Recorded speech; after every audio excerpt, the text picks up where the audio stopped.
परमेश्वर प्रेरणा होता है, क्योंकि कुछ सत्संग की वीडियो ऐसी होती हैं कि हम लोगों को कुछ समझ में आती हैं, किसी भगत भाई को नहीं समझ में आती हैं, या किसी प्रकार को कुछ अच्छा समझ में आता है, तो एक दूसरे लोग इसी साथ संगति में आकर परमेश्वर की जो महिमा का गुणगान करते हैं। आज 1951 में जो परमेश्वर साशरीर सदगुरु रामपाल जी 8 सितंबर को प्रकट हुए थे, तो वो प्रकट हुआ परमेश्वर सदगुरु जो किसी युगों में नहीं माना गया, आज वो वर्तमान समय पे हम लोग उस परमेश्वर को अपने सदगुरु रूप में आया हुआ प्रकट मानकर आज उसको भोग लगाते हैं, उसको पूजा करते हैं। ये पिछली पीढ़ी ऐसी है और ये वर्तमान समय ऐसा है, परमेश्वर ने हम लोगों को जो सद्बुद्धि दे रखी है, जिससे कि हम लोग उसकी महिमा उसका गुणगान कर पा रहे हैं। तो ये उसी की रजा है। परमात्मा कहते हैं ना कि साहेब के बिना एक पत्ता नहीं मिलता है, मतलब एक ऐसी वाणी है।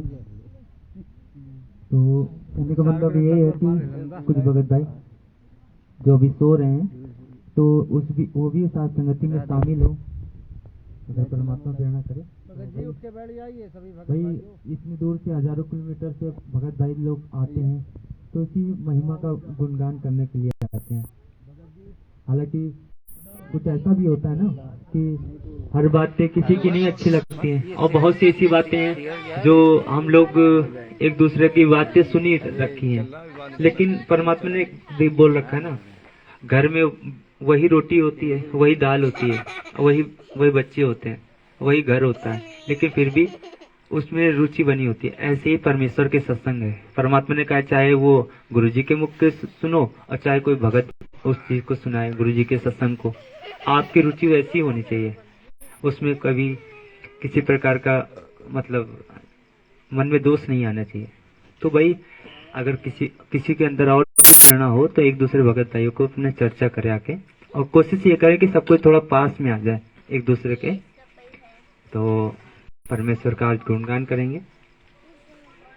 तो इस गुणगान को आगे बढ़ाते हुए परमेश्वर का एक सत्संग सुनेंगे हम लोग, जिसमें परमेश्वर ने अपने बरवालाई में अपने रहते सहते अर्थात सामने ही और लाखों की भगत भाइयों के बीच में, माता बहनों के जहाँ परमात्मा सत्संग करते थे, उसी एक जहाँ परमात्मा सत्संग करते थे उसी जगह परमात्मा ने सबके सामने बुलवा दिया कि संत रामपाल जी भगवान।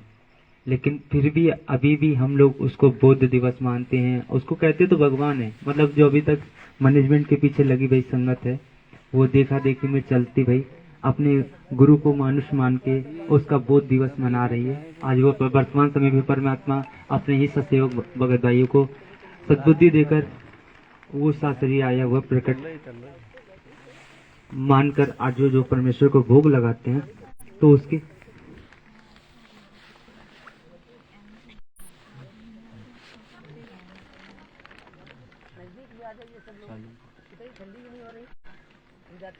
नहीं वहीं बैठ जाओ, सुनो कोई दिक्कत नहीं, जाके तोड़ नहीं जहाँ बैठे हो वहीं बैठ जाओ। परमात्मा क्यों आए, क्या कहना चाहते हैं, उनका उद्देश्य क्या है। परमात्मा सत्संग में बताते हैं ना, वो होते थे जो भाट होते थे, वो जाके उनकी राजा की महिमा करते थे और उनको कितना देते थे, और ये तो अपन को परमात्मा ही मिल गए ना, सारी सृष्टि के रचनहार मिल गए, तो इनका अपन गुणगान करेंगे तो इसका तो परमात्मा बताते हैं ना कि कितना फायदा है। ये तो असली परम पिता परमात्मा है। वो तो झूठा गुणगान करते थे ना राजाओं का, तो उनको इतना वो धन दे देते थे उनके खर्च के लिए, और ये तो अपने समृद्ध परमात्मा। अपन इनका गुणगान करेंगे सब भाई बहन मिलके, तो परमात्मा बोलते ना, जहाँ जन से महिमा सुनो वहाँ मैं गवन करा, वो तो दे समान है जहाँ मेरे प्यारे संत। बोलते हैं जहाँ परमात्मा का गुणगान होता है तो वो किसी न किसी रूप में जरूर होते हैं, मगर अपन पहचान नहीं पाते, वो किसी का भी रूप धारण करके आ जाए मालिक। तो बस मालिक का गुणगान करे सब कोई मिलके, फिर सोना तो है ही साहिब।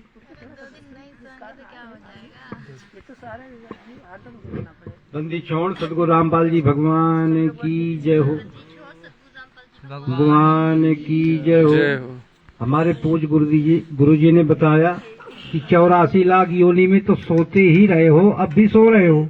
अब जब परमात्मा ने मनुष्य का जन्म दिया है, तब परमात्मा ने बताया कि भाई मनुष्य का जन्म आपको किस लिए मिला।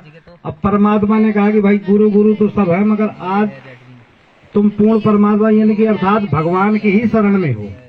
अब जैसे गुरु जी ने बताया कि बहुत से भगत कहते हैं गुरु है तो है, अगर अपने गुरु को पहचानो कि परमात्मा जिसकी हम शरण में हैं वो पूर्ण परमात्मा की शरण में है। हमारा आज जो गुरु है वो पूर्ण परमात्मा ही है, और जब परमात्मा की शरण में तो कमी किस बात की रहेगी। अब जैसे गुरु जी ने अभी बहन जी ने बताया कि जो भाट थे वो सूखी महिमा गाया करते थे राजाओं की, तो वो इसलिए गाते थे कि भाई कुछ ना कुछ दे देंगे, मगर आज जब पूर्ण परमात्मा की हम लोग सही सही की महिमा आज हम लोग गा रहे हैं, तो परमात्मा क्या नहीं कर देगा। पल में कर दूं पाल, हो जाए रजा तेरी। तो परमात्मा सभी भगत भाई मिलके आज परमात्मा का गुणानुवाद करेंगे। सत साहब जय गोविंद चौंक। साथ संगति को आगे बढ़ाते हुए परमेश्वर के कुछ शब्दों का हम लोग जो साथ संगति में एक दूसरे भगत भाई लोग एक दृढ़ता आए और विश्वास पैदा हो, और आशा करेंगे अगर ध्यान पूर्वक इस सत्संग पे हम लोग ध्यान देंगे तो परमात्मा की ऐसी वाणी है, और जब एक भगत के मुंह से सुनते हैं तो कहते नहीं कि आत्मा गदगद हो जाती है। वो ऐसा हो सकेगा कि परमात्मा के इस वियोग में आंसू भी आ सकते हैं। तो हम लोग इसलिए ध्यान से सुनेंगे सत्संग को। तो सुनिएगा ये सत्संग जो परमेश्वर ने अपनी महिमा के मंगल तक आपके पिछले पुरुष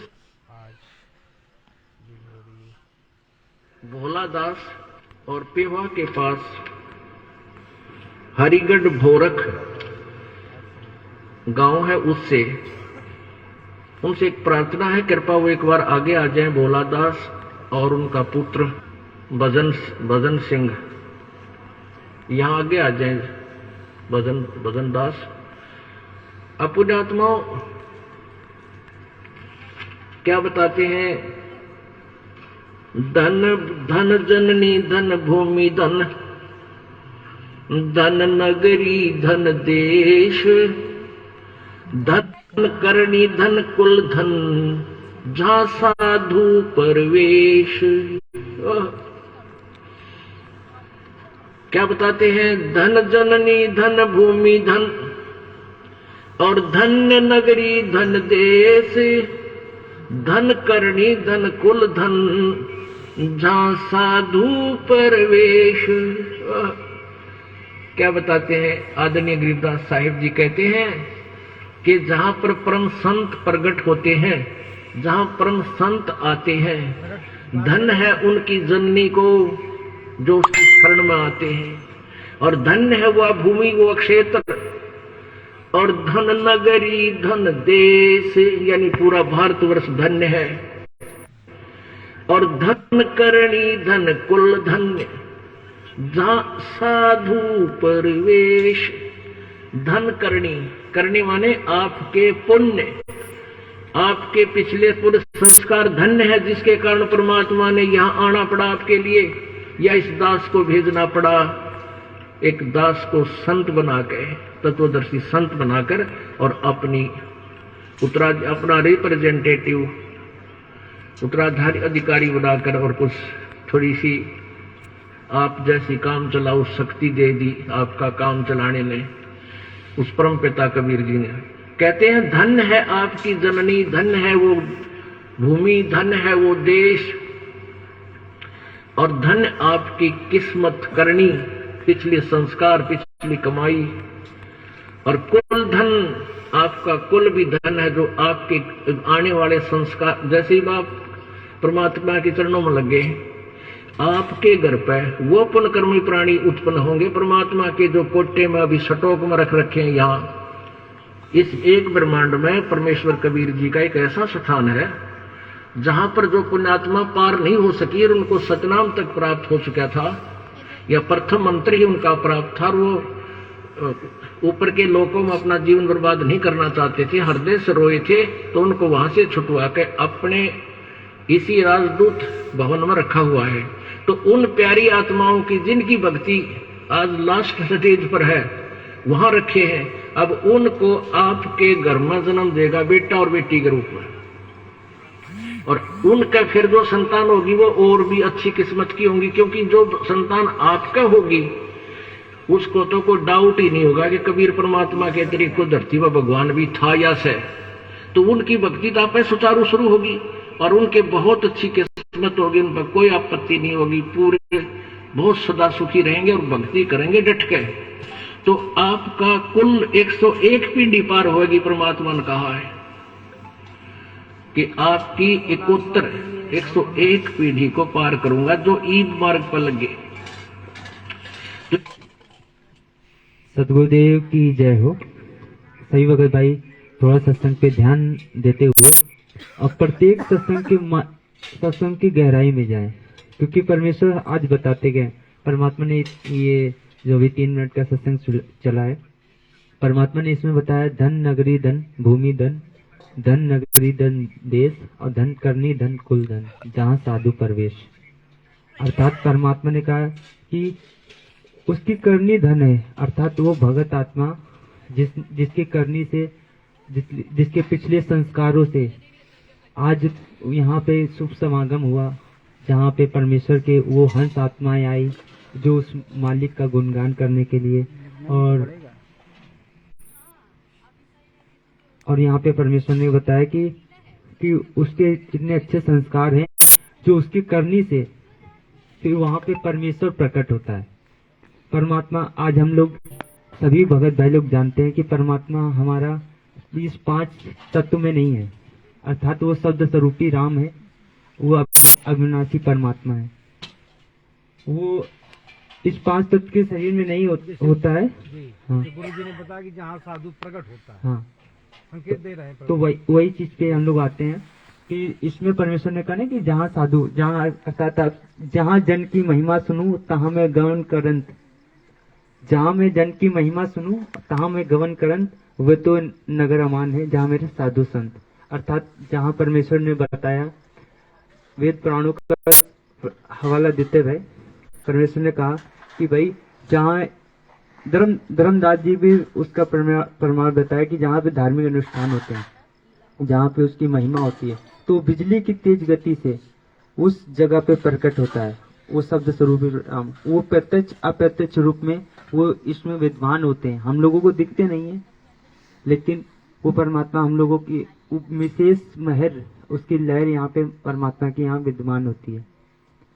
तो उसी की मौजूदगी में आज हम लोग इस सत्संग पे ज्यादा ध्यान देकर और अपने अंदर ये पूर्ण विश्वास कर, हालांकि सबको जानते हैं, लेकिन और दिन पर दिन हम लोग उस परमेश्वर पे समर्पित होने के लिए कहते हैं कि एक भगत को क्या है, भगत को ये आत्मा को तो परमात्मा का गुणगान ही अच्छा लगता है। तो आज हम लोग और ज्यादा इस पे गहराई में जाएंगे और ज्यादा महिमा सुनेंगे परमेश्वर की, वो भी उन भक्तों के माध्यम से जिन्होंने भक्ति करते करते परमेश्वर को पहचाना।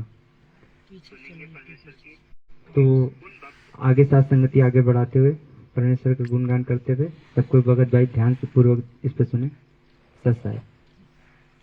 ये हजारों वर्षों तक ये परमात्मा का मार्ग पूरे विश्व में फैलेगा, चलेगा, और इस 1000 युग पुरुषों के तक ये पार हो गए तो होगे ना, तो फिर ब्रन मटीनो की नो है। इन 1000 वर्षों तक ये दास एक ऐसी व्यवस्था करके जाएगा कि जब तक ये कंप्यूटर युग रहेगा, साइंस रहेगी, तब तक ये ज्ञान, ये दास एक चलचित्र के माध्यम से सब उपदेश एज इट इज और ये नाम दिया जाया करेगा, और दूसरा कोई गुरु पृथ्वी पर नहीं होगा इस दास के बाद। होगा तो नकली होगा, जनता उसको स्वीकार भी नहीं करेगी, और उसके बाद फिर ये कृतघ्नी लोग हो जाएंगे, भक्ति योग नहीं रहेंगे, उनका वैसे ही विनाश होना शुरू हो जाएगा। इसलिए अब पिछली पीढ़ी बताई है, पहली पीढ़ी में जब परमात्मा आए थे, हम 64 लाख उनकी शरण ग्रहण की थी, हम सदग्रंथों से अपरिचित होने के कारण प्रभु को पहचान नहीं सके। और परमात्मा चाहते थे कि ये आत्माएं पार करनी ही है आपको। आपका पौंध चढ़ा गए थे कलम, और अब आप जन्म लेते हुए आ रहे हो और आपको फिर ग्रहण कर दिया, अब दोबारा फिर चार्ज कर दी आपकी बैटरी। तो ऐसे तो अब जो पुण्यात्माएं होती हैं वो परमात्मा की चाह में भटकती रहती है, और के बाद कुछ ज्यादा विशेष पुण्यात्मा होती है वो स्वयं ही औरों को कल्याण के लिए कोई किसी का पाठ करने लग जाएगा, किसी ने नाम देने लग जाएगा और वो अपना काम बिगाड़ लेता है। इसी का एक उदाहरण अब जीवित आपके समक्ष ये दास दिखाएगा, भोलानाथ दास जी। पहले इसका क्या कहानी है ये दास पढ़ के सुनाओगा आपको। ये भक्त भोला दास ने लिख कर दिया है, परम पूज्य सतगुरु रामपाल जी महाराज की जय। दास का परमेश्वर स्वरूप सतगुरु जी के श्री चरणों में अनंत कोटि बार दंडवत प्रणाम।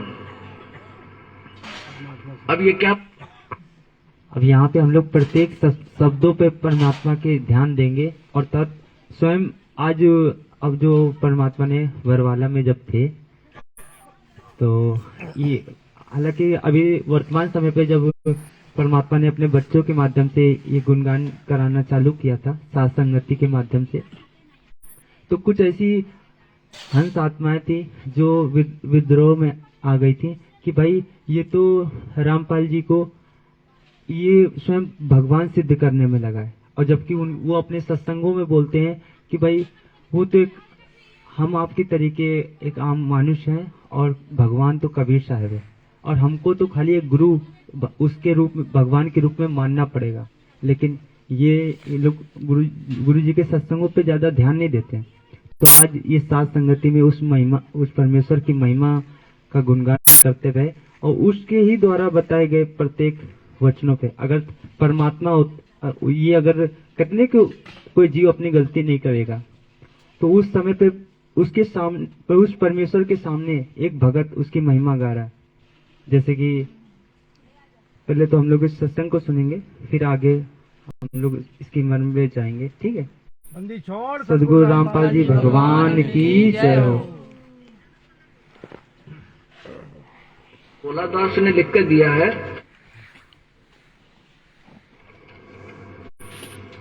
परम पूज्य सतगुरु रामपाल जी महाराज की जय।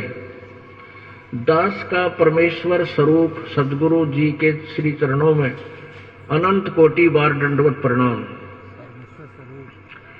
अब ये क्या बताना चाहते हैं कि दास यानी भक्त भोला सिंह जी सरदार जी है ये।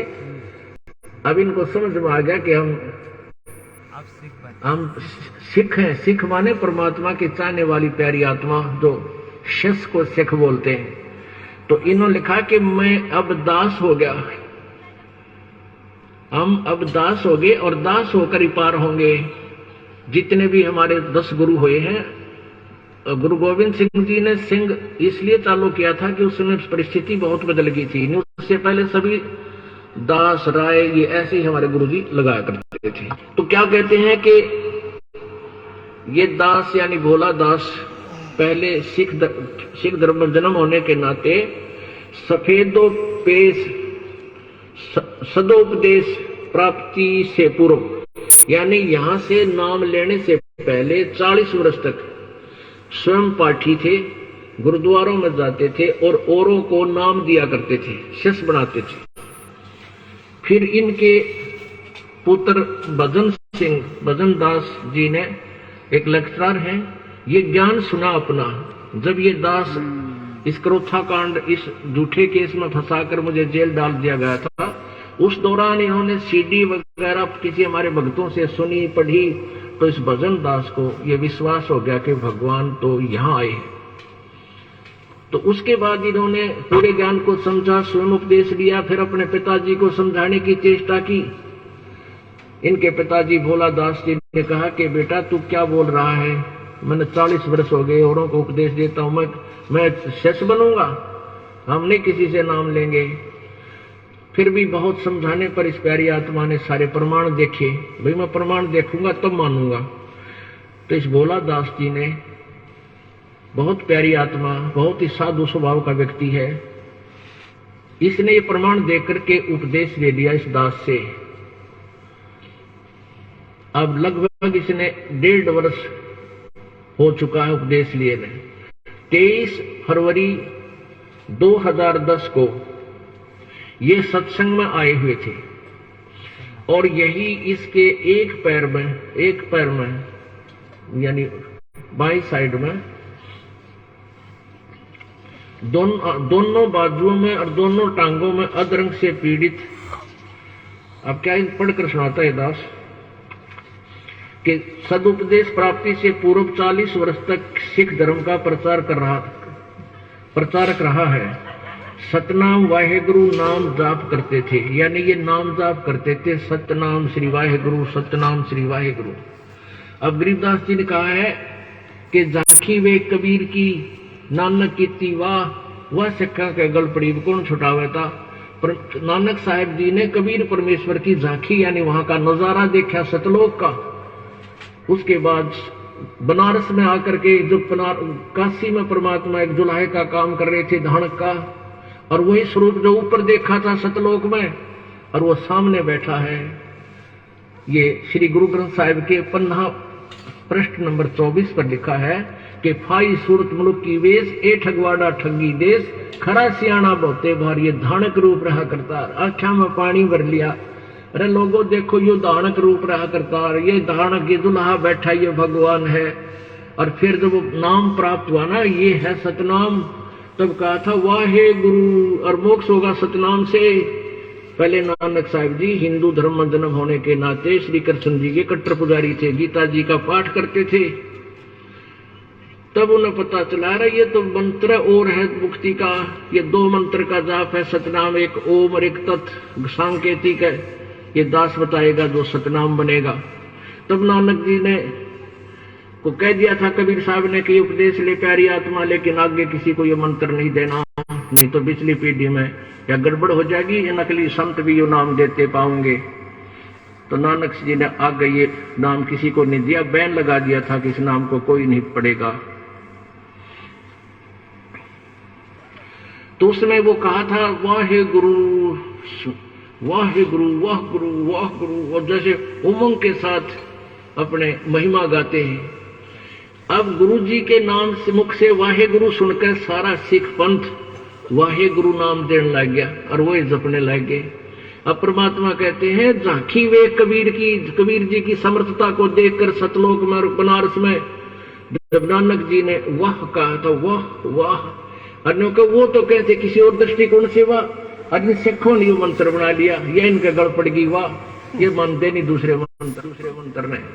झांकी वे कबीर की नानक की वह सिखा के गल पड़ी कौन छुटावा था। लेकिन ये ज्ञान छुटवा देगा तो सत प्रमाण आपको मिलेंगे। तो कहते हैं सतनाम वाहे गुरु का जाप करते थे और यही उपदेश लोगों को भी दिया करते थे भोला दास जी। अभी आपके सामने आएंगे। नामो उपदेश के बाद नामो उपदेश सतगुरु जी से प्राप्त करने के बाद यानी इस दास से उपदेश लेने के बाद दास का एक प्रारब्ध कांटा आ गया। प्रारब्ध में कांटा आ गया यानी दुख आ गया। क्या आया कि इस भोला दास जी की बेटी अमरजीत कौर को कष्ट आने से 1 माह पूर्व भोला दास जी को अधरंग मार गया 23 फरवरी 2010 को। तो 1 महीना पहले इनकी पुत्री अमरजीत कौर को सपने में अपने पिताजी भोला दास जी को अधरंग मारा हुआ नजर आया और उसने अपने बड़े भाई को बताया, अपने बड़े भाई चरणदास को बताया, चरण सिंह को, चरणदास को, वो भी आया हुआ बच्चा। तो वो कहने लग गया कि बहन सपने की बात ऐसी होती है, उसने कोई ध्यान नहीं दिया। तो फिर जब इस भोला दास जी को 23 फरवरी 2010 को यह सत्संग में आया हुआ था और यही पैरालाइसिस हो गया सत्संग में, तो इसका जीजा जी साथ आए हैं, उन्होंने उपदेश। अब अब हम लोग इस पे ध्यान देंगे सत्संगों पे, जो परमात्मा ने बताया कि जो परमात्मा परमात्मा वाले काम करता है, और उसकी इस लीला को देखकर फिर वो एक भगत के अंदर भी एक इच्छा व्यक्त होती है कि हाँ वास्तव में भगवान तो ये है जो अभी तक हम लोग सिर्फ सुना करते थे। अब देखिए परमेश्वर का सिर्फ नाम लेते ही परमात्मा ने क्या रजा बख्शी और दिखा दिया कि हाँ मैं समर्थ हूँ। ले रखा है, वो इनको गाड़ी में डाल कर ले गया। तो इसने सोचा, वहां इसका बच्चा कहने लगा, आज बैठ जाओ। इनका लड़का कहने लगा, पिताजी चलो आपको डॉक्टर के ले चलते हैं। तो भोला दास जी कहने लगे, भाई देखो आज बात बिगड़ गई हमारी। लोग न्यू कहेंगे छोड़ दिया था गुरुद्वारा, छोड़ दी पूजा गुरु ग्रंथ साहिब की, अब बिरान माटी तय होनी है थी इसकी। तो अर्ज करिए प्रभु, और ये दास तो हो सकता है इतना निकम्मा हो कि मैं इसी मौत मरना हो, पर परमात्मा आपकी बेइज्जती मुझ दास के कारण होगी। आपकी महिमा अपरंपार है, इसमें कोई डाउट नहीं।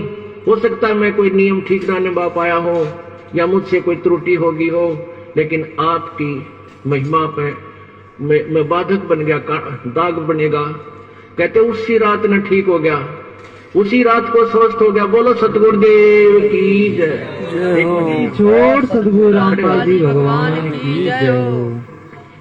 फिर क्या हुआ, तो सारा शरीर ठीक हो गया, 3 उंगलियां में फिर भी रह गया।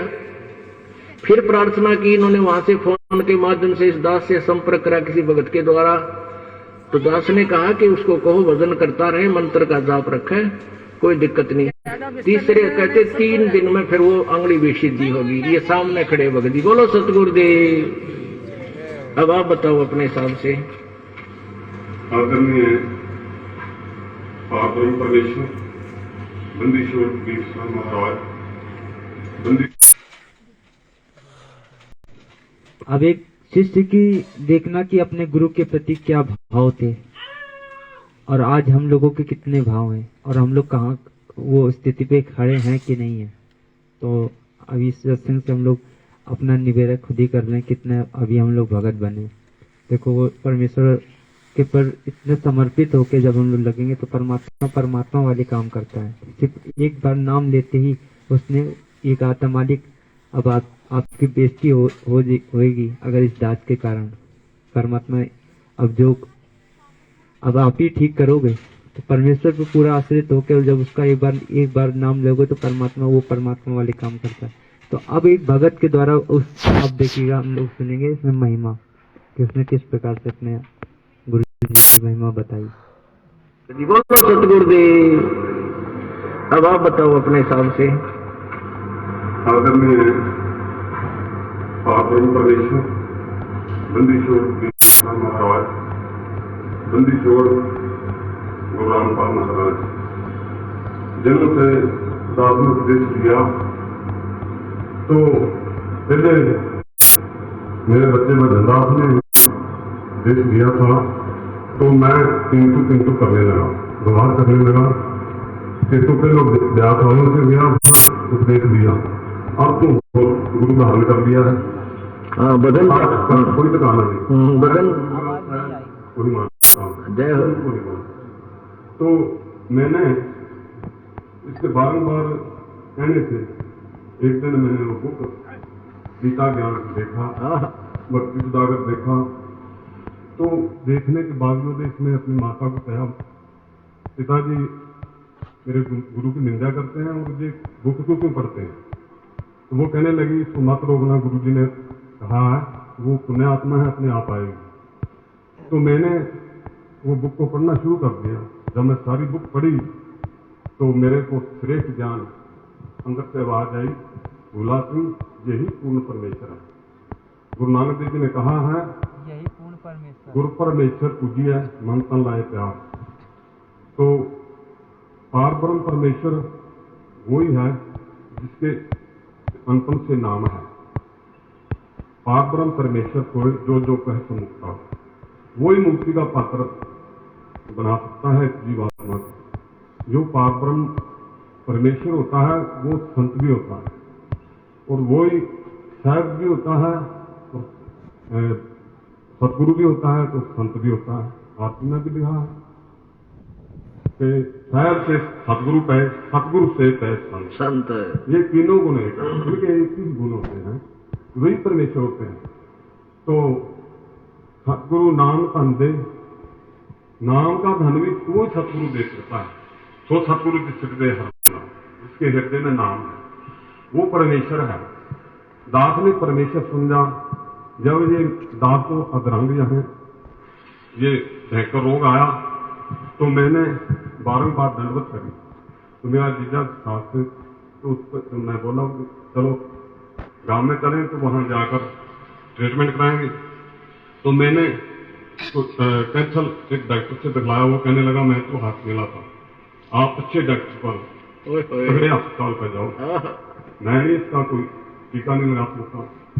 तो दास सेवा में गया, तो एक साधारण से डॉक्टर से टीका लगवाया। तो वो भी कहने लगा कि आप अच्छे डॉक्टर को दिखाओ, अस्पताल में जाओ। तो मेरा जीजा जी कहने लगे कि आप अस्पताल में चलो, मिशन अस्पताल में दाखिल हो गए। मेरा दास नहीं होगा, दास को गुरु के मदन से विश्वास रखेगा। और परमेश्वर जब समझ लिया है, दास ने तो जब का नाम लिया है तो परमेश्वर ही समझ लिया। अगर ये परमेश्वर नहीं दास को ठीक कर सकता तो कोई डॉक्टर भी नहीं कर सकता। बोल सतगुरुदेव की जय। मैंने भजन दास में कहा कि आप अस्पताल में चलो। मैं कहा मेरे को कुछ नहीं, मेरा शरीर ठीक होने लगा। तो रात दास रोया, ये सच्चाई है। सारी रात में सोया, परमात्मा से विनय करी, हे रामपाल महाराज जी, मेरे तो गुरुदेव तुम ही है, तुमसे और परमेश्वर ने, मेरे दास का परमेश्वर भी तू ही है और गुरु भी तू ही है, और तू ही ठीक करेगा मेरे को, हे परमात्मा। मैंने नारे भी लगाए और सारी रात सोया नहीं, मैं रोया भी कि ये सिख समाज, जब मैं नाम लिया था गुरु जी से, तब इन्होंने बकवाद करी थी गांव में कि इसको कोड़ पड़ेगा, और ये गुरु ग्रंथ साहब कि इसको श्राप लगेगा, इसको कीड़े चलेंगे, बहुत बकवाद करी उन्होंने। तो दास ने गुरु के मर्यादा से उल्लंघना करी। क्यों? क्योंकि विवादों से डरकर गुरु से नाजायज बोलते थे। दास गुरु की निंदा सुनने नहीं चाहता था। इससे उद्देश्य से मैंने कृपाण भी धारण करी थोड़े से। वो थोड़ी सी गलती करके भी। तो फिर मैं बीच में गलती करने से गुरुदेव ने कहा ये नहीं करना। मैं कहा सतवचन। तो जब से मैंने श्रद्धा पूरी रखी तो मैं दवाई नहीं ली। भजन दास जी कहने लगे चलो दवाई तो लेनी चाहिए, अब लिया दवाई लिया, आगे से ना कुछ उठाए। मैं गुरुदेव ने ठीक कर दिया। 2 उंगली रह गई, 3 उंगली थी। एक ही रात में सारा हाथ भी चल पड़ा, बाजू भी, टांग भी चल पड़ी। तो 2 उंगली रह गई दिन करे कर। और दूसरे दिन वो भी मेरा भाई साहब आया, छोटा भाई, उसने गुरु जी ने पूछा कि बोला दास का क्या हाल है? तो उसने कहा जी 2 उंगलें खड़ी हैं और सारा बाजू भी चल पड़ा है और टांग भी चल पड़ी है। तो गुरुदेव ने कहा उसको कहना कि मेरे भाई को चिंता ना करे, वो भी ठीक हो जाएंगे। दूसरे दिनों में ठीक। बोल सतगुरुदेव। जय रामपाल महाराज, जय महाराज रामपाल।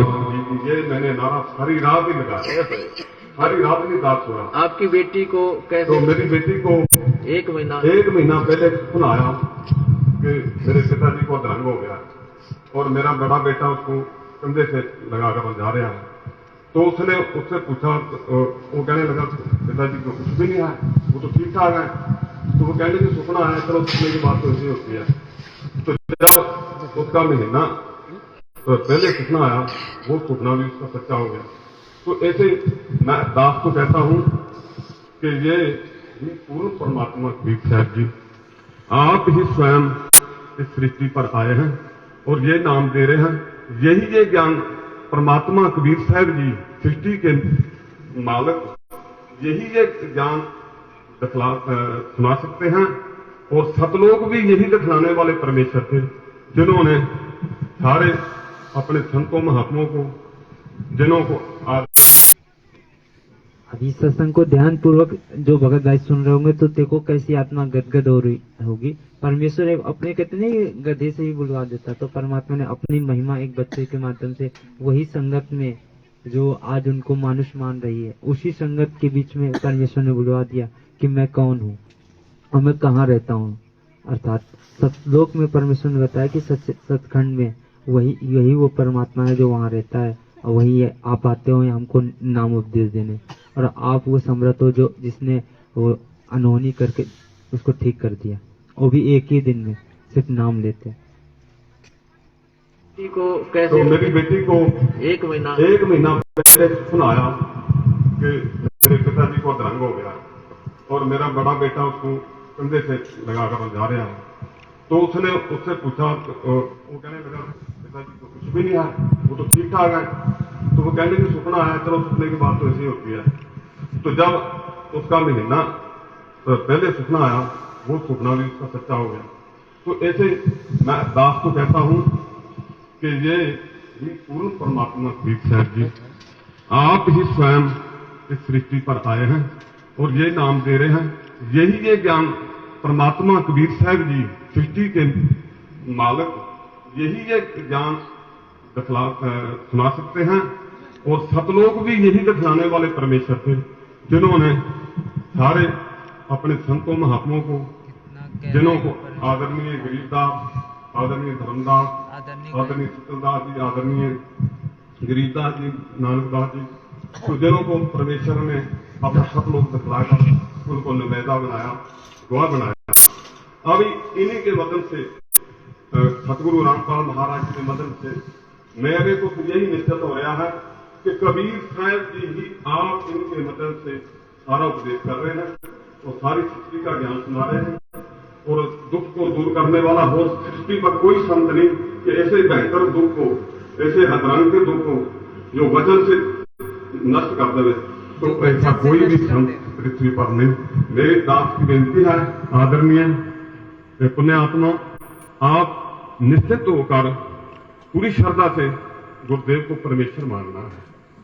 जब हम गुरु को परमेश्वर जानेंगे तभी हमारा परमात्मा उद्धार करेगा।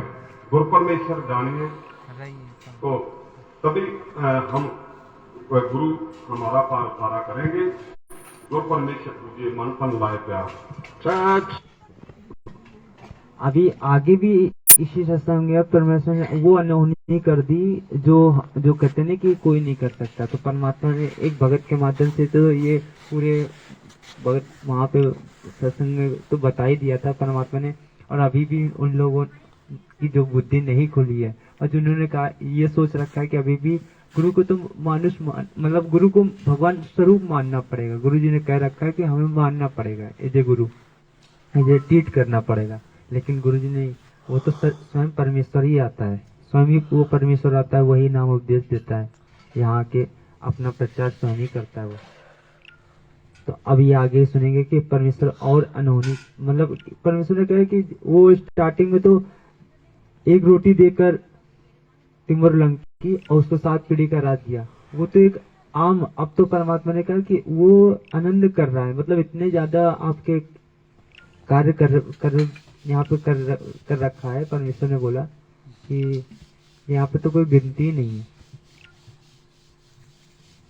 सुनिएगा बस ठीक हो गया जी, बहुत जाओ बंदी जय हो बंदी महाराज गुरु रामपाल महाराज की जी। ये आपके समक्ष इनके पुत्र छोटे वाले भक्त भजन दास जी, ये लेक्चरर हैं, बहुत एजुकेटेड और बहुत सभ्य बालक है। तो इन्होंने सबसे पहले, क्योंकि आज शिक्षा का हमें सबसे बड़ा लाभ ये है कि हम भगवान को पहचानेंगे। दास बार बार यही कह रहा है, ना इस शिक्षा जैसा अवगुण कहीं नहीं है। इसने हमारे को कति नालायक बना दिया इस शिक्षा ने, लेकिन इस शिक्षा का एक परम लाभ है परमात्मा ने इसलिए प्रचार करवाया कि हम भगवान पहचानेंगे। इस बच्चे ने जब नाम लिया, बहुत अच्छी तरह बुक पढ़ी, ये दास ने जो निष्कर्ष निकाल कर ये ज्ञान सुलझा कर, जो 9 मन सूत सुलझा कर पुस्तक बना रखी है। कबीर जी कहते हैं 9 मन सूत उलझिया ये ऋषि रहे जखमार, और सतगुरु ऐसा सुलझा दे उलझना दूजी बार। तो उस सुलझे हुए सूत को इन बच्चों ने देखा, यानी पुस्तक पढ़ी दास के द्वारा सब सदग्रंथों से प्रमाण लेकर लिखी हुई। तो इस पढ़े लिखे का ये लाभ था। ये लेक्चरर लड़का है, तुरंत समझ गया कि इससे आगे कोई ज्ञान नहीं, और प्रत्यक्ष प्रमाण 1 पॉइंट पे 4 प्रमाण रखे हैं, फिर कहां गुंजाइश है कहीं जाने की। इसने समझा, फिर अपने पिताजी को समझा, पिताजी आप गलत मार्ग पर जा रहे हो। तो ये भी पुण्य आत्मा थी, अपने बच्चे के द्वारा दिए हुए ज्ञान को फिर स्वयं आंखों देखकर इन्होंने भी समर्पण कर दिया प्रभु के चरणों में। अब ये भजन दास जी कुछ अपना बताएंगे। बिंदीश्वर सतगुरु रामपाल जी महाराज की। दास ने जनवरी 2006 में सदुपदेश प्राप्त किया गुरुदेव से, और उसके बाद दास के जीवन में कुछ प्रारब्ध संकट भी आए, कुछ समस्याएं ऐसी आई जिनको स्वयं परमात्मा के सिवाय और कोई सुलझा नहीं सकता था। दास के पास एक पुत्री थी, और उसके बाद दास की बेटी को गर्भ था, तो कुछ डॉक्टरों ने उन्हें बेटी बता दिया था कि उनके गर्भ में बेटी है। उसके बाद वो भी उन्होंने 1-2 डॉक्टर के पास गर्भपात करवाने की कोशिश भी की थी, लेकिन जब वो जहाँ जाती थी तो डॉक्टर कह देते थे कल को आना, और दूसरे दिन वो कहते थे ना भाई हम नहीं ये काम कर सकते। हमें तो रात सपने में इतने परेशान रहे कि मतलब हमें तो ये कहा गया कि इस बच्चे को हाथ ना लगाया जाए। तो 2-3 डॉक्टर्स ने जब जवाब दे दिया तो फिर वो मतलब पहले दिन ये लड़की, इसकी पत्नी को गर्भ था, और पहले आपके पुत्री थी, पहले पुत्री थी, दूसरी भी डॉक्टरों ने बता दी ये पुत्री है। तो इन्होंने सोचा कि इसका गर्भपात करवा जाओ, डॉक्टर चेक करें और बता दें पुत्री है, कल आ जाना। अगले दिन जाएं तो कहते हैं, डॉक्टर ये कहता है कि एक चीज ने हमें इतना परेशान कर दिया कि खबरदार ने इसका हाथ लगा दिया तो लड़की के गर्भ को हाथ नहीं छुओगे तुम, उन हाथ जोड़ दिया, अगले दिन काम नहीं कर सकते। आगे बताइए। तो परमात्मा की दया से मैं तो बहुत डर गया, क्योंकि हमारी बरादरी एक लुबाना बरादरी है, वो इस मामले में जड़ी बहुत बदनाम है कि वहाँ बेटियों की जब शादी करते हैं तो शायद लाखों की बात नहीं थी, अब करोड़ों का दहेज देने वाली बात हो। कहीं टाटा सफारी गाड़ी देनी पड़ती है, कहीं कैसे, तो वो बड़ी परेशान होगी कि अरे 2 बेटियों को कैसे ब्याएंगे, हमारी तो नौकरी है। हमारे बरादरी में ज़्यादातर विदेशों में लोग चले जाते हैं और वहाँ पे काफ़ी इनकम हो जाती है उनकी, तो उसके मुकाबले हम नौकरी पेशे वाले उतना अच्छा नहीं कर पाते। तो उस वजह से मैं भी परेशान था। तो लेकिन जो मर्यादा थी गुरुदेव की कि दहेज भी नहीं देना हमने, और वो तो अब भी हम उस पर कायम रहेंगे, बिल्कुल नहीं देंगे, चाहे बेटी घर में बैठी रहे। और वो लड़की, इसकी पत्नी ने उपदेश नहीं ले रखा था, इस बच्चे ने अकेले ने उपदेश ले रखा था उस दौरान, ऐसा ही है। उसके बाद फिर वो काफी भला बुरा भी बोलती थी कि आपके गुरुजी की वजह से मैं 2 बेटियों की अब माँ बन जाऊंगी। तो खैर परमात्मा की दया हुई, मैं डरता डरता जब डिलीवरी का टाइम आया, अम्बाला में डिलीवरी थी, मेरे ससुराल अम्बाला कैंट में थे, तो मैं गया डरता डरता, तो मैं बैठा बड़ा मायूस सा हुआ कि अरे अब तो मेरी भक्ति में बहुत बड़ी बाधा बनेगी, ये तो सारी उम्र मेरे को ताने देगी और मेरे लिए तो नर्क बन जाएगा जीवन। लेकिन परमात्मा की ऐसी दया हुई, एक नर्स आई दौड़ी दौड़ी, कहती बधाई हो। तो मैंने इधर देखा कि शायद किसी और को बधाई देनी, मेरी तो बेटी होनी थी। तो मेरे ससुराल वाले भी मेरी तरफ काफी देर, मेरा ससुर और मेरी सास दोनों नहीं बोले, मेरे साथ ऐसे घूर घूर के देखते रहे, किसने गर्भपात नहीं होने दिया। वो भी इतनी दुखी थी, किसने गर्भपात नहीं होने दिया, एक बेटी और होगी आज। तो ससुराल वाले भी इससे दुखी थे। गुरु वचनों पर टिके हुए, अपने मन को बांधे हुए हम बैठे रहे वहाँ पे, जो होगा देखी जाएगी, परमात्मा साथ है। तो उसके बाद नरस आई, बेटा हुआ, नरस आई, उसने कहा बधाई हो, आपके पुत्र हुआ है, बोलो सतगुरुदेव की जय हो। मेरे ऊपर तो परमात्मा ने इतनी दया की, जब मैं शरण में आया था तो मेरे दास के ऊपर कोई भी किसी प्रकार का संकट नहीं था, ज्ञान सुनकर आया था और ज्ञान अच्छा लगा। इसलिए था जिसको ये अपने शिक्षा वाले जी महाराज जी, उनसे मैंने उपदेश ले रखा था, उनको मैंने कई लेटर लिखे। मैं IAS की तैयारी किया करता था एडमिनिस्ट्रेटिव सर्विसेज के लिए, तो मेरे प्रीलिम एग्जाम पास हो जाया करता था, मेंस भी पास हो जाया करता था। तो संत को फिर मैं लिखा करता था कि आप दया करो जी हम पर, तो कहता हो जाएगा, सुमरन करते रहो। फिर मैं पढ़ाई में कम, सुमरन में ज्यादा ध्यान देता था और मेरा हर बार फेल हो जाता था। परमात्मा की बड़ी दया रही कि मैं उस समय IAS नहीं बन पाया। अगर मैं उस समय IAS बन जाता तो मैं सारा श्रेय संत को दे देता। और ये बात तो मेरे को महाराज से उपदेशी था ये। और कोई भी जैसे ये प्रार्थना करता था कि मैं IAS कर रहा हूँ, मैं सफल हूँ, उन वहां का उत्तर आता था बेटा तो सफल हो जाएगा, हो जाए, और नहीं हुआ तो कहते हैं ये कह रहे हैं कि अगर मैं IAS बन जाता था उस महाराज ने कदे नहीं छोड़ दूं, बनना था अपने प्रारंभ से। तो ऐसी दया मालिक हुई कि नहीं बना, परमात्मा ने नहीं बनने दिया। मैं बहुत खुश हूँ कि मैं IAS नहीं बना, क्योंकि मुझे फिर ये वस्तु नहीं मिलनी थी। ये पद पोस्ट तो पता नहीं कितनी बार प्राप्त कर ली, वाह तो बेटा। मालिक ने जो दे दिया कि ये नाम देखो ये सम्राट परमेश्वर कैसे अपनी महिमा मतलब बच्चे की आगे करवा के कहते हैं कि वो वाली वाणी कैसी है कि नहीं वो अपने दूसरे पे सराहना कर देता है परमात्मा। हाँ एक नहीं क्या कहते हैं कि हाँ बगल दादू साहब की है, दादू साहब। तो करने वाला तो स्वयं परमेश्वर है और अपना सारा सराहना अपने बच्चों बच्चे में परमात्मा करते हैं सब। दादू का आप बगल हो जाओ कुछ बात तो अब इसमें बोलने के लिए कुछ रह नहीं गया। अब इस प्रकार का कौन कर सकता है? वो स्वयं परमेश्वर है। वो बंदी छोड़ सदगुरु रामपाल जी भगवान आज सात शरीर जो हम लोगों के वर्तमान समय पे प्रकट है हम लोगों द्वारा, तो अभी भी हम लोग कोई गफलत करेंगे, अभी भी जो मनमाना आचरण करेंगे, अभी भी उतने गहराई से उस परमेश्वर को नहीं पकड़ेंगे, तो परमात्मा ने कहा हम लोग पास समय बहुत कम है। और उसके जाने के बाद मतलब ये मोक्ष तो भाई आगे देख लेना कि कैसा क्या होगा। अगर सब भक्ति करते रहोगे, परमेश्वर ने कहा मर्यादा में रहोगे तो भले पार हो जाओगे, नहीं तो बाकी आपके अपने संस्कार हैं, जो जैसी भक्ति करेगा परमेश्वर उसको दे देगा।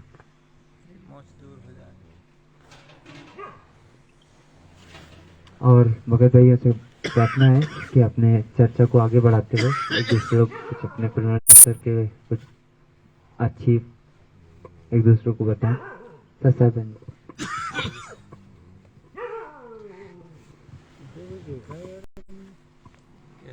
सतगुरुदेव की जय। बंदी छोड़ सतगुरु रामपाल जी भगवान की जय। सभी भाई बहनों को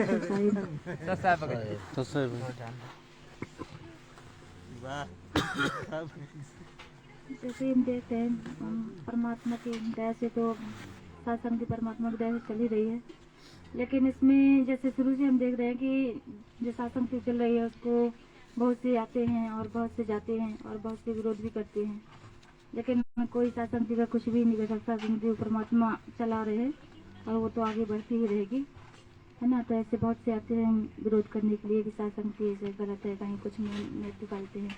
तो हमें उस पर ध्यान नहीं देना है, हमें परमात्मा के ज्ञान आधार से आगे ही बढ़ते रहना है। कोई अगर कुछ कह रहा है ऐसा वैसा है तो हमें बस उसमें ध्यान नहीं देना है और ना ही उनको कोई जवाब देना है फालतू में उनकी कमेंट्सबाजी का, है ना। हमें उस पर अगर ध्यान देंगे तो हम उसी में फंसे रह जाएंगे, क्योंकि वो समझने वाले तो है नहीं। अब जो सत्संग से निकल चुके हैं वो समझने वाले नहीं हैं। इस पर हमें उसे ध्यान नहीं दे के अपना ज्ञान आधार से परमात्मा के आगे बढ़ते रहना है।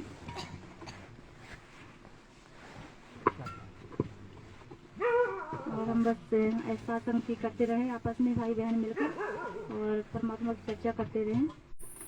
जय बिंदी छोड़ की। हाँ, एक सत्संग के लिए एक वीडियो था ऐसे तो दिखाना चाहेगी दासी। जैसे कि सत्संग जो चल रही है वो परमेश्वर के ज्ञान आधार से ही चले, परमेश्वर ही चला रहे हैं। इस विषय में एक वीडियो है, तो आप जी को दिखाना चाहेंगे। बताइएगा। हमने उसी टॉपिक पे 16 मिनट का बना रखा है। कौन सा? वही यही 7 चलो बहन जी के आप सुना दो पहले, कोई दिक्कत ना है।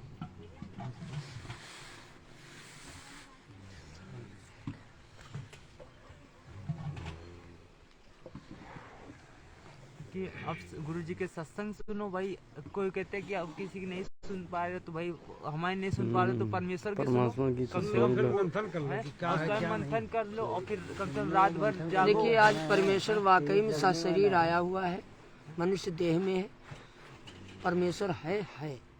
संगति जो है तो वो परमेश्वर की दया से ही चल रही है, परमेश्वर ही चला रहे हैं। क्योंकि जब तक हम सात संगति से नहीं जुड़े थे, जब तक हम परमात्मा को परमात्मा नहीं मान रहे थे, केवल गुरु ही मान रहे थे, तो परमेश्वर ने सात संगति के माध्यम से अपनी पहचान करवाई और परमात्मा का सारे संकेत समझा रहे हैं साधु संत के माध्यम से, जो हम नहीं समझ पा रहे थे। तो देखिए एक वीडियो है परमात्मा का। जो साधु संगति है ये एक नाव है, अगर इससे हम नीचे उतरेंगे तो डूबने के सिवा, मतलब साधु से जुड़ के रहेंगे तो जो साधु से जुड़ के रहेंगे उसी का मोक्ष संभव है। और इसी के आधार से ये वीडियो है।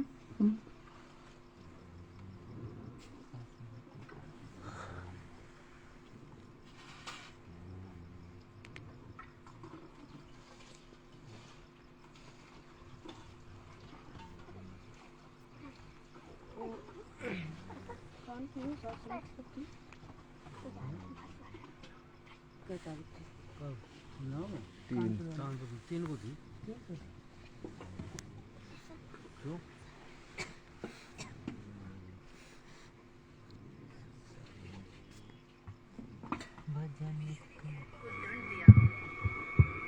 उसका घर, उसका खेत, सब कुछ छीन लिया और उसे भगा दिया। कैन भी जीवन भर भागता ही रहा।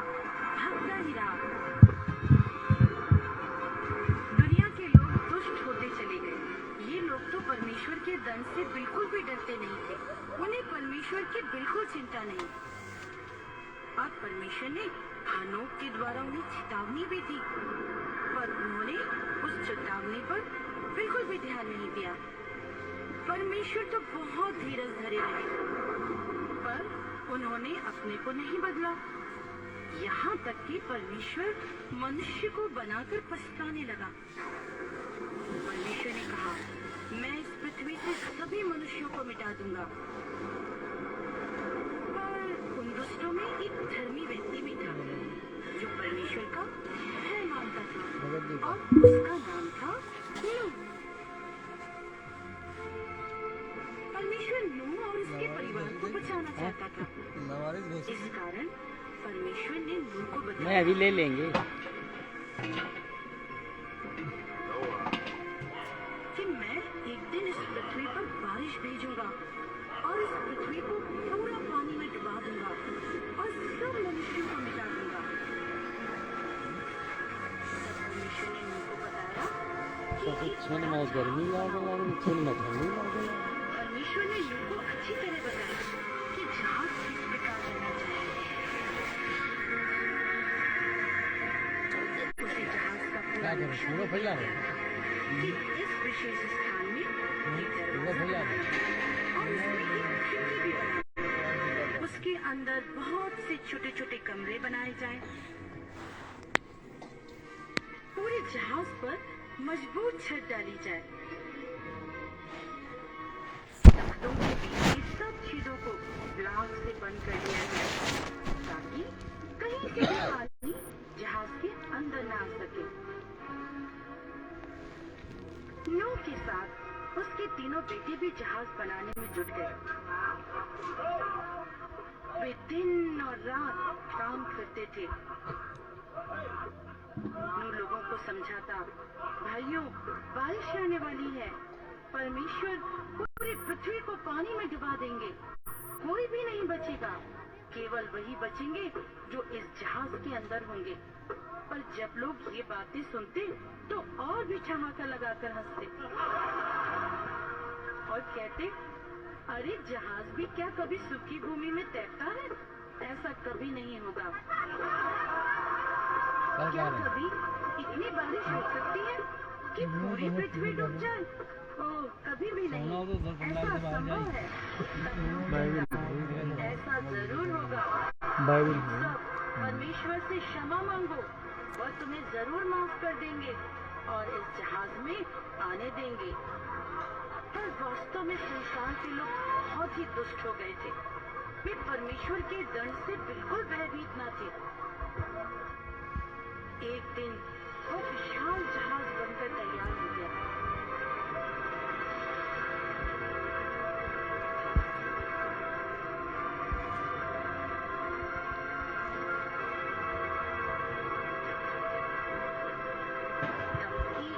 आश्चर्यजनक घटना घटी। अरे ये क्या? ये सारे जानवर, हर जाति के दो-दो, एक मादा और एक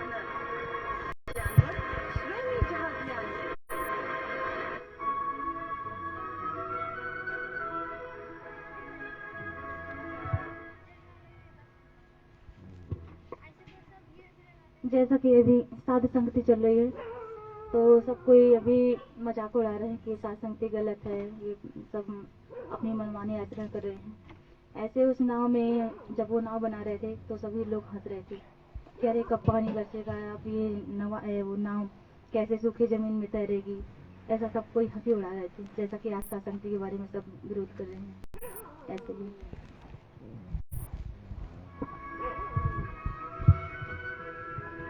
परमेश्वर ने ही उन्हें आज्ञा दी थी। जानवर भी परमेश्वर की आज्ञा मानते हैं, आखिर उन्हें परमेश्वर ने ही तो बनाया है।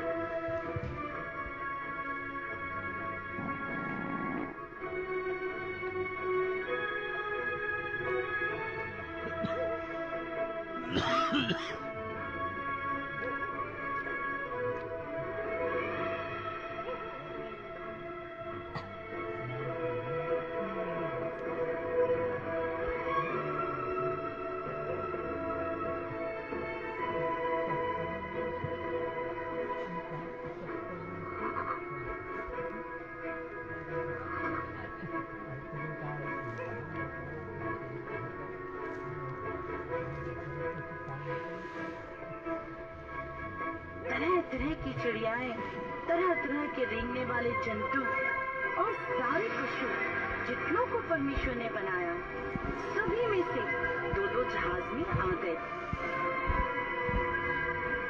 देख रहे हो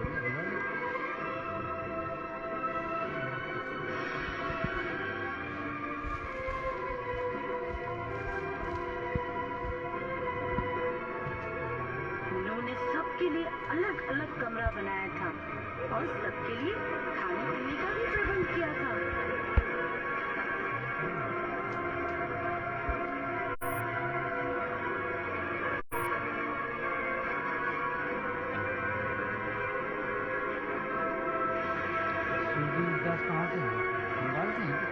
तब नूह और उसकी पत्नी और उसके तीनों बेटे और तीनों बहुओं ने जहाज में प्रवेश किया।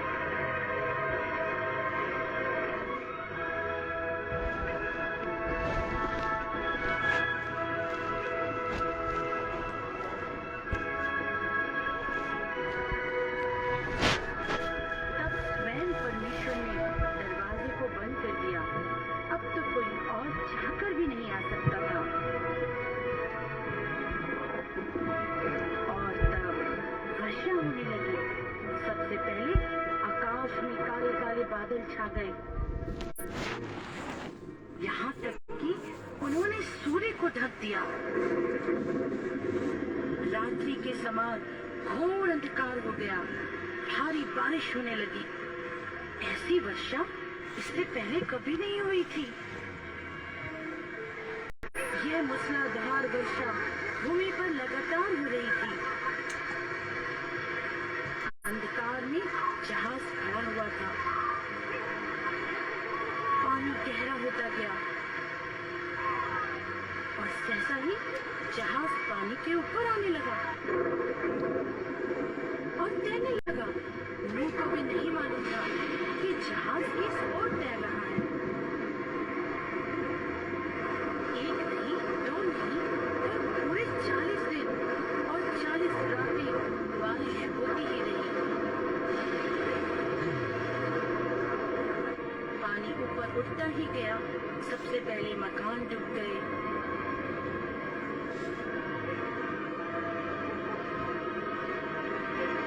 फिर पेड़ डूब गए,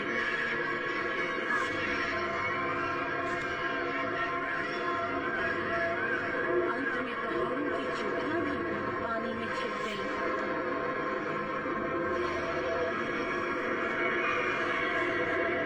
चारों ओर सिर्फ पानी ही पानी था।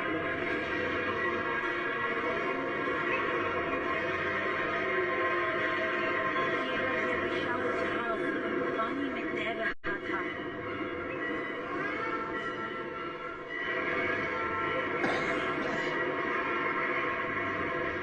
और केवल वे ही प्राणी जीवित थे जो जहाज के अंदर थे।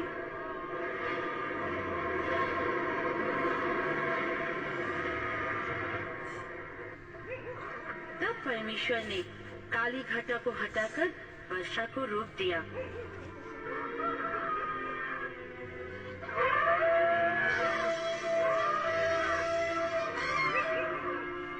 एक बार फिर सूरज चमकने लगा।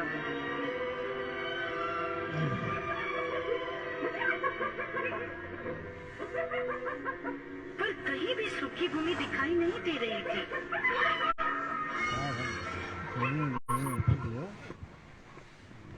सत्साई बंदी छोड़ से गुरुपाल जी भगवान की जय।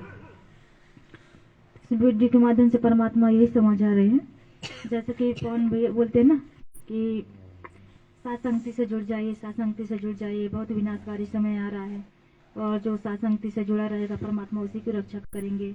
बिल्कुल ये सत्य बात है, इसी पर ये वीडियो है, बिल्कुल आधारित है। तो ऐसे ही बोल रहे हैं कि जो साध संगति है और जो सातसंगति से जुड़े रहेंगे और ज्ञान आधार से परमात्मा ज्ञान आधार बना के आगे बढ़ते रहेंगे, उन्हीं की परमात्मा विनाशकारी समय में रक्षा करेंगे परमात्मा। और जो सातसंगति से हट रहे हैं तो ज्ञान परमात्मा के ज्ञान आधार से बिल्कुल नहीं चल रहे हैं, क्योंकि आज देख लीजिए जो सातसंगति से हट रहे हैं वो परमात्मा को भोग लगाना भी गलत बता रहे हैं। हर एक चीज में मतलब कहीं ना कहीं कमियां निकाल रहे हैं। अब जब परमात्मा के ज्ञान भोग लगाना ही वो गलत बता रहे हैं तो क्या करेंगे? ये परमात्मा है भैया, मैं परमात्मा को भोग नहीं लगाएंगे तो किसे भोग लगाएंगे? परमात्मा ने सारे प्रमाण दिए जो भोग जानकर भोग नहीं लगा। हाँ, जो मनुष्य जानेगा वही परमात्मा को भोग नहीं लगाएगा। जब परमात्मा को पहचान लिया तो भोग लगाएगा ही लगाएगा परमात्मा को। भोग लग भी जाता है तो उसका भोजन नहीं करता। परमात्मा कई जगह प्रमाण दिए हैं, जैसे कृष्ण और सुदामा वो दुर्वासा ऋषि जी आए थे, वहाँ जब कुछ नहीं बचा था द्रौपदी के पास खाने के लिए तो परमात्मा कृष्ण रूप में आए, बोले कि देख द्रौपदी देख, कोई टुकड़ा मिल जाए शायद। तो वहाँ उनके कुछ नहीं बचा था, एक भाजी का साग था, तो उसको परमात्मा ने उसको धो के पिया, फिर इसके बाद फिर उनको तृप्त किए। तो परमात्मा कहते हैं जब तक मुझे भोग नहीं लगाओगे जब तक मैं भी कुछ नहीं कर सकता। वो तो तीन लोग के भगवान थे, जब तक मुझे भोग नहीं लगा तब मैं भी कुछ नहीं कर सकता। इसलिए परमात्मा को भोग लगाना जरूरी है।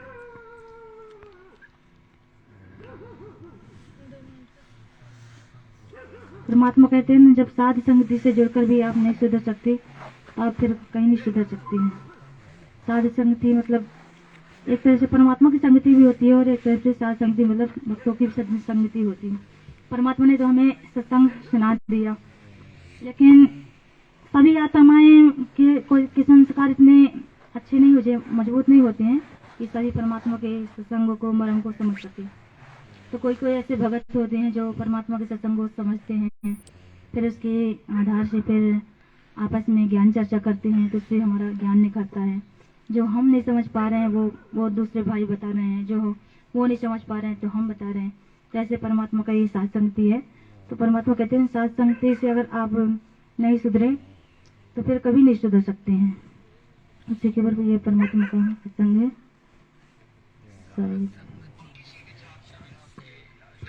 परमात्मा का प्यार नहीं आ सकता, चाहे आप रिश्तेदार दूर बैठ जाइए, चाहे और किसी भी अच्छे आपका दोस्त के साथ जाइए, वो आपको कुछ और ही रास्ता मार्गदर्शन कर सकता है। कबीर साखी शब्द बहुत सुने, मिटे न मन के दाग, संगति सत्संगति तय सुधरा, जाका बड़ा सत्संगत में बिना सुधराता है बड़ा अभाग। कि जो सत्संगत में आकर भी जिसका असर नहीं होता तो वो कर्महीन है, वो कभी भी उभर नहीं सकता। और किसी विचार से भी आपके नैना में परमात्मा का प्यार नहीं आ सकता, चाहे आप रिश्तेदार दूर बैठ जाइए, चाहे और किसी भी अच्छे आपका दोस्त के साथ जाइए, वो आपको कुछ और ही रास्ता मार्गदर्शन कर सकता है। कबीर साखी शब्द बहुत सुने, मिटे न मन के दाग, संगति सही बात है कि जैसे साध संगति जो हो रही है, अगर किसी भाई को और कुछ गलत लग रहा है कि ये भाई ये गलत बोले हैं, इसमें ऐसे गलत लग रहा है, तो उस बात को छोड़ दीजिए। हमें उस बात को नहीं पढ़ना है। भाई हम जीव हैं, हम सब जीव हैं। थोड़ी मोड़ी ये सोच लीजिए कि हम जीव हैं, थोड़ी मोड़ी किसी से भी गलती हो सकती है। ये सोचकर आप उस बात को, अगर आपकी कोई समझ में नहीं आए तो उसको छोड़ दीजिए। है ना, उसके पीछे पड़ के अपना क्यों कर्म बिगाड़े हम। सासंगति का से दूर होकर, और हम सासंगति से दूर होंगे तो परमात्मा के ज्ञान नजर से चल भी नहीं पाते हैं। तो इसलिए सासंगति से जुड़े रहें, यही सही परमात्मा की दया से, और ज्ञान को आधार बनाकर आगे बढ़ते रहें। अपने भाई बहनों को हमने समझ लिया तो अपने भाई बहनों को समझाने की कोशिश करते रहें। सत्साई बंदिशो भगवान की जय हो। भगत जी अब कुछ बोलो, एक दूसरे लोग चर्चा करो भगत जी।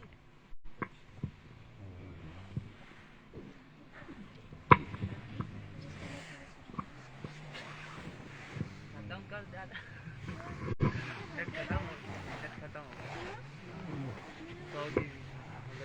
सतगुरुदेव हाँ बंदी छोड़ सतगुरु रामपाल जी भगवान की जय हो।